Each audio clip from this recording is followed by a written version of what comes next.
Yeah, you folks saw this coming. In, in a move that will surprise absolutely no one, of course Mr. TARDIS loved the Ninth Doctor story written by Lauren Mooney and Stuart Pringle.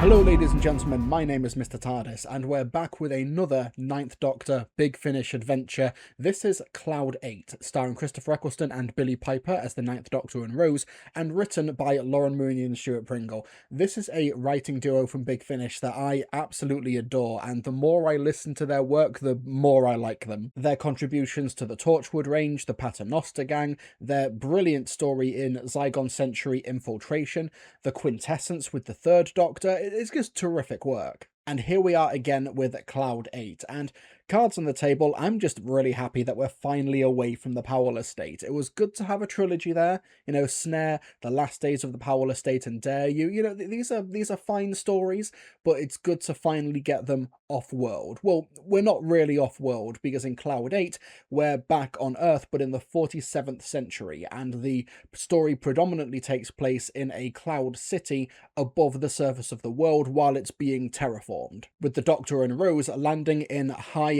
Wycombe. Who thinks of that? And when the Doctor and Rose land there, they're essentially taken in by a very loving family. You've got the young Elsa, played by Felicity Cant, and you've got her two dads. You've got Marty, played by Charlie Kondo, who you may remember he played Gary in the Interstellar Song Contest, and you've also got Oz, played by Lawrence Boothman. And human society in the 47th century seems like a paradise. They don't have to go to work, they basically have a universal income, and they fill their days with leisure activities. They walk around in the artificial gardens, they play sports, they consume 20th and 21st century pop culture, hence the names. Elsa is named after Elsa from Frozen, which Rose, understandably being from 2005, doesn't get. You've got Marty from Back to the Future, and you've got Oz as in Wizard of Oz. However, the Doctor senses that something is very wrong here, not just the pop culture references which only go to the 20th and 21st century, and there's nothing new, there's nothing current. The citizens of Cloud 8, they watch old vintage movies, they're not making anything new, and the Doctor explains to Rose that in the 47th century, this is humanity's second dark age, as in there is no recorded history as to what humanity were doing during this time, so the Doctor is curious and wants to investigate. They say it got so bad down there that the whole planet almost died. No plants, no animals, nothing. So we moved to the Cloud Cities while the machines put everything right. They say it'll take 100 years before we can all move back. That explains the rain down there. Purified. Filled with synthetic nutrients. There's no atmosphere. It's all been burned off, so the forests must be watered by this place. Yes! The machines tend the garden, and the water pours down from the Cloud Cities. We're making it grow again, together. That's incredible. So much for the Dark Ages, eh, Doc? Please don't call me that. Oh, I have to get back. That's first warning. Warning for what? Just curfew. You were saying? We've got half an hour, but my dads always want me back before second bell. Are you coming? Coming where? To ours. Oh, you are staying for supper, aren't you? Please say yes. Hey, Dad. All right, love. Hey, Dad. Oh, she's squeezing the life out of me. Cutting it fine, aren't you? It was only first bell. And who are your friends? I brought guests. This is Rose and the Doc. Doctor. As you can probably gather from my brief rundown of the plot, Cloud 8 really excels when it comes to the world building and the minor details. I think that this world of High Wycombe is a really fascinating future Earth for the Doctor and Rose to explore in a way that is able to alleviate the issue of this Doctor-companion pairing never going to an alien planet. It's way more interesting than, say, The Long Game from Series 1, which is kind of like flirting around the edges of interesting world building, but never really dives deep into the domesticity and the day-to-day lives of the citizenry of, in that case, Satellite 5, and here being Cloud 8, and framing the Doctor and Rose's discoveries of what's happening in this future world through the lens of Elsa, Marty, and Oz. I think it was a really inspired choice. And at one point, the Doctor encounters another citizen called Chihiro, which I'm assuming that's a reference to Spirited Away, and she essentially has a fun fact trivia seizure where something seems to happen to her mind and she just reels off interesting facts about sleep. And that's the key element here.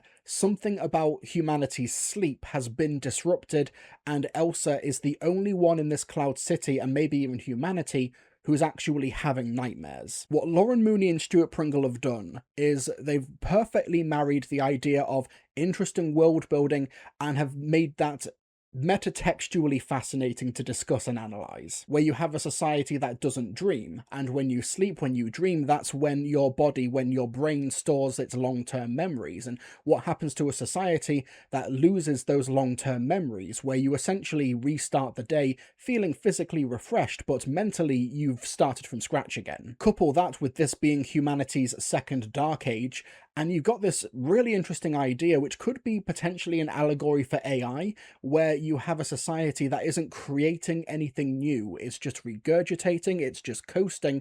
And what does that do to a culture where all it can do is plagiarize, where all it can do is mine pre-existing knowledge, just mine pre-existing culture, and the stagnating effect and how dark that can be, and the idea of how that marries itself with a future version of capitalism that the Ninth Doctor and Rose are having to deal with here.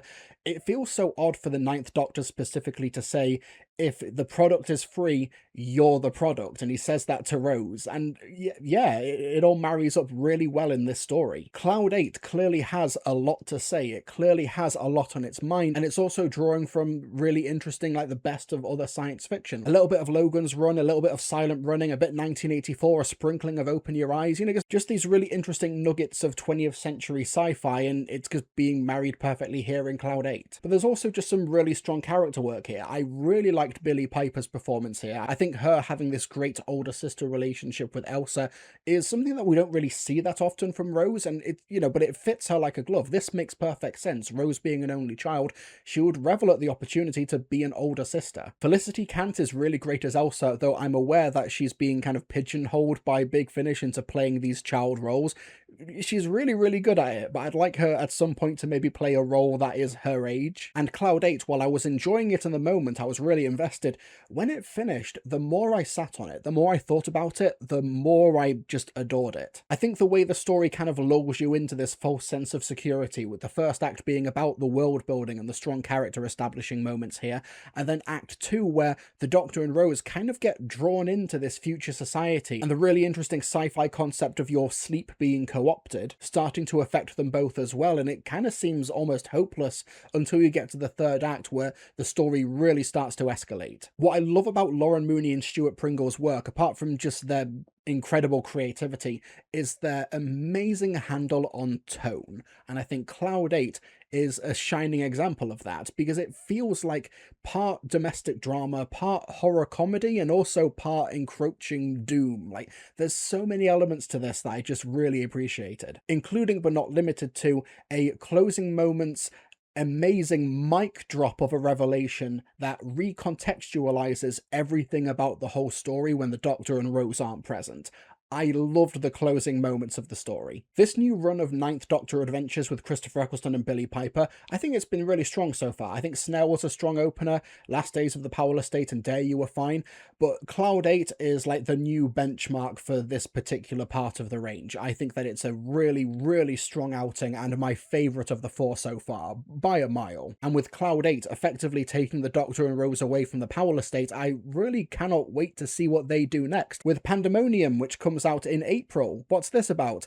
The past has broken through into the Powell Estate and not even the Doctor knows what's happening. Okay, we're back here. But folks, that's my review of Doctor Who The Ninth Doctor Adventures. I want to know what your thoughts are in the comment section below. Let me know what you thought about Cloud 8, and also subscribe, hit the like button, all that good stuff. And folks, I'll see you all next time.